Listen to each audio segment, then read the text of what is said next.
പരമ്പരാഗത ചൈനീസ് മരുന്നുകളിലും നമ്മുടെ ആയുർവേദ മരുന്നുകളിലും ധാരാളമായി ഉപയോഗിക്കുന്ന ഒന്നാണ് ശംഖുപുഷ്പം. ഇത് ഭക്ഷണവസ്തുക്കളിൽ നിറം ചേർക്കാൻ കൂടി ഉപയോഗിക്കുന്നു. ശംഖുപുഷ്പത്തിന്റെ പൂക്കൾ ഉപയോഗിച്ചുണ്ടാക്കുന്ന ചായയെ ഹെർബൽ ടീ അല്ലെങ്കിൽ ബ്ലൂ ടീ എന്നീ പേരുകളിൽ അറിയപ്പെടുന്നു. ഈ നീല ചായ പല ആരോഗ്യ പ്രശ്നങ്ങൾക്കുമുള്ള മരുന്നാണ്. ഇതിൽ ആന്റി ഓക്സിഡന്റ് ഗുണങ്ങൾ ഉള്ളതുകൊണ്ട് തന്നെ ചർമ്മത്തിനും മുടിക്കും എല്ലാം ഒരുപോലെ ആരോഗ്യം നൽകുന്നു. കൂടാതെ ശരീരത്തിലെയും ചർമ്മത്തിലെയും ടോക്സിനുകൾ നീക്കം ചെയ്യുന്നു. ശംഖുപുഷ്പത്തിന്റെ ഉപയോഗം തലച്ചോറിന്റെ ആരോഗ്യത്തിന് ഉത്തമമായ ഒന്നാണ്. ഇതിലടങ്ങിയിരിക്കുന്ന അസറ്റൈൽ കോളിൻ എന്ന ഘടകം ബ്രെയിൻ നല്ല രീതിയിൽ പ്രവർത്തിക്കുവാനും അതുവഴി ഓർമ്മശക്തി വർദ്ധിപ്പിക്കുവാനും സഹായിക്കുന്നു. പ്രയാസമേറുമ്പോൾ ഉണ്ടാകുന്ന ഓർമ്മക്കുറവ് പോലുള്ള പ്രശ്നങ്ങൾ പരിഹരിക്കാൻ ഇത് ഏറെ ഉത്തമമാണ്. ക്യാൻസറിന് നല്ലൊരു മരുന്ന് കൂടിയാണ് ശംഖുപുഷ്പം.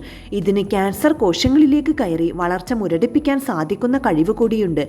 കണ്ണിന്റെ ആരോഗ്യത്തെ ബാധിക്കുന്ന എല്ലാ പ്രശ്നങ്ങൾക്കുമുള്ള നല്ലൊരു ഔഷധമാണ്.